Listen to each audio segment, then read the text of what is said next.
To get started with our world, we're going to write a function that draws it. In other words, a function that consumes a world, in this case a spinner, and produces an image. The signature and purpose comes out pretty naturally. Consumes a spinner, produces an image. A function that consumes a spinner world and produces an arrow pointing in the direction given by the spinner.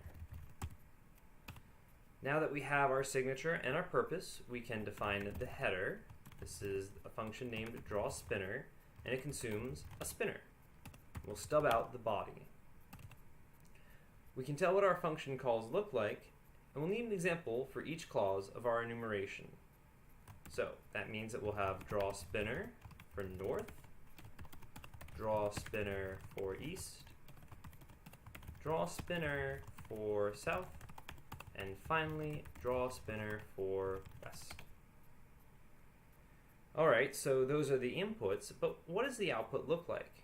Well, we decided before that it should look like an arrow, so let's create an arrow. I'm going to make one using a constant, so let me define an arrow. And in order to create an arrow, I can stick a triangle on top of a rectangle using a few of the image library functions. So we'll use the above function and give it a triangle of size 80, make it solid and black. And the other argument will be a rectangle, 1010, solid and black. And when this line of code is run, we're going to comment out everything else just so we can get a feel for what this looks like. We try running it. That defines the arrow. We can call it, creating our little arrow. So now we have a sense of what it looks like. Now, we can actually use it in our checkExpect. So let's start building up our checkExpect.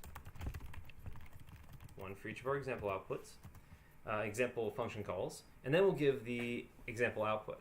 So when the spinner is pointing north, we just draw the arrow unmodified. When it's pointing to the east, we need to rotate 270 degrees. When it is pointing to the south, we rotate it 180 degrees.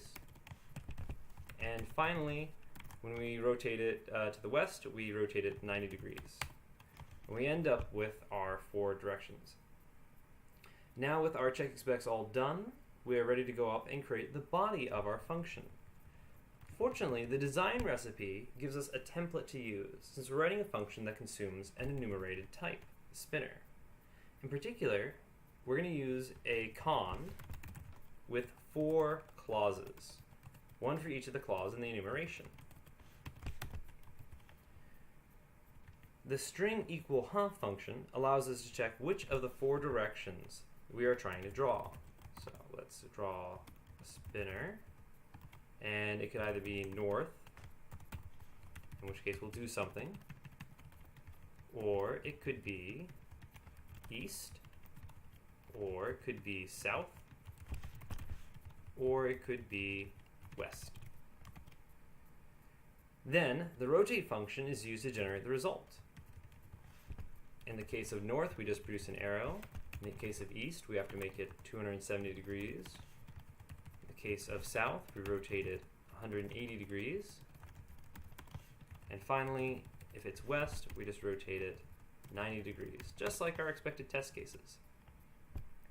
Once we're done, we can run the program, and we should be able to confirm that everything's working as expected. We see our unit tests, and we can try calling our drawSpinner function, passing it in a valid input, thereby producing our expected output. We see we can get our arrow pointing any cardinal direction. Excellent.